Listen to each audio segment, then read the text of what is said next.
Hi, everyone. Okay, at the bottom of the deck, we have Two of Pentacles. So the Two of Pentacles just means we have a lot going on this week. We're juggling a lot of things. But it's interesting because in this deck, the person's like smiling and they're handling it, and everyone's like, oh, look at how amazing they are. But oftentimes inside, and this could be relating back to the Four of Cups, we feel like we're completely frazzled and out of control and don't know how much longer we can keep these balls in the air, and it's taking a toll on us. So unfortunately, you may be really on the outside, everyone may think you're doing a great job and they may not understand how stressed out you are. um, yeah, so try to look for ways to nurture yourself again this week. See if there's anything you can maybe put off so that you have a little less stress. Might be nice. And here we have the King of Rods. So the King of Rods is a very passionate, fiery, enthusiastic king. He's able to lead and keep people enthused and motivated long after the initial excitement of something has worn off. That's his greatest strength. Um, in light of the Two of Pentacles and the Four of Cups, maybe I feel like if there's someone in your life who's always, gives you a pep talk or a pat on the back that always lifts you up and encourages you, it may be a good idea to get in touch with that person or talk to someone in leadership that usually has good ideas, to maybe just help give you a boost, a little bit of enthusiasm, a little bit of a pat on the back, and some encouragement to help you get through the busyness of this week, especially when you're already maybe feeling a little bit down for some reason.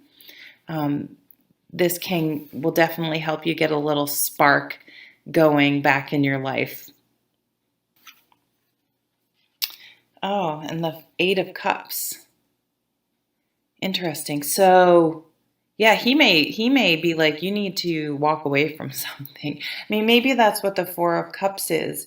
On one hand, you should be happy, like you should in air quotes, like you should be happy. You know,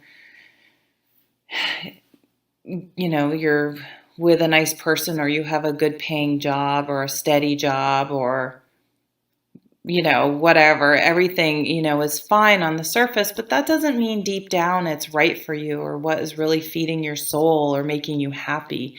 And sometimes you do need to, people may say, oh, look at this person, look at how happy they are juggling everything. And, look at all this person has. How dare they not be happy? But only you can know deep down what's right for you or not. And if you worry about what everyone else thinks and it's like, oh, your partner's nice, they're steady, they're reliable, but if there's no passion there and it's just not working for you, or the job just isn't, you hate going there every day, even if it is a steady paying job, maybe you need to look at something else, even if it involves taking a pay cut. I know that's very taboo to say, but I think we really need to sort of focus on our happiness and ways we can sort of lower some of the stress in our lives and bring in some more fulfillment. Now, this energy, whether it's an actual person or an energy, I feel like if this isn't an actual person that can help you sort of figure some of this out and give you the motivation to make the changes, that something is sparked inside you that you're like, you know what? Like, because he's like headed out the door. He's like, I know where I'm going. He's headed off. He's already made up his mind, and he is stepping out into the light, into the sun, and making his way. He is not here kind of looking sad about leaving. But there's a complexity to the Eight of Cups. There's Just because you are walking away from something doesn't mean it was horrible and you can't wait to get away. There could have been very many good things. And again, not a huge, horrible reason to leave, so it seems hard to justify. Um, and so it could bring some pain and anxiety and sadness. But the main impetus for you making these changes in your life is this energy. I'm going for what is I'm passionate about and I'm enthusiastic about.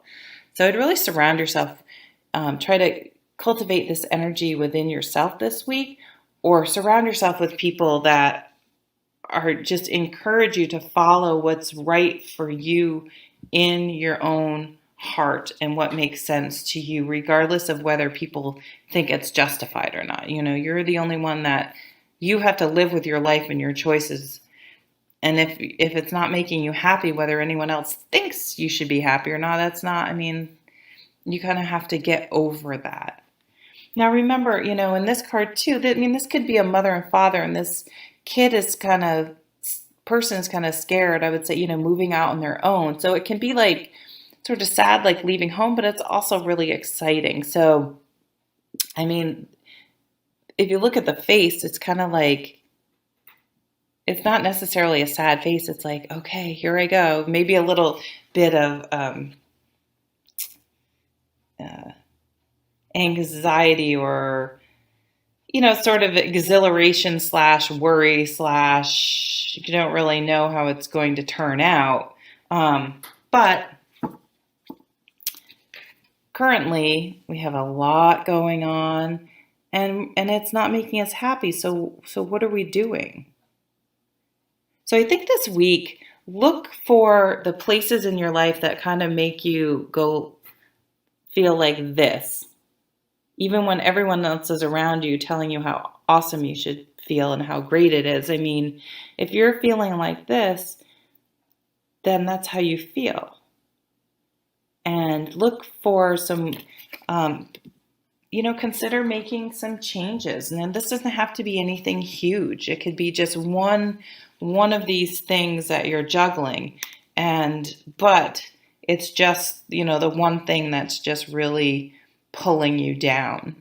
So maybe a little bit of housekeeping this week, a little bit of self-exploration, to look at, a few areas in our life that maybe we need to walk away from or let go in order to free up some stress and anxiety and make room for new things that we're really enthusiastic and passionate about.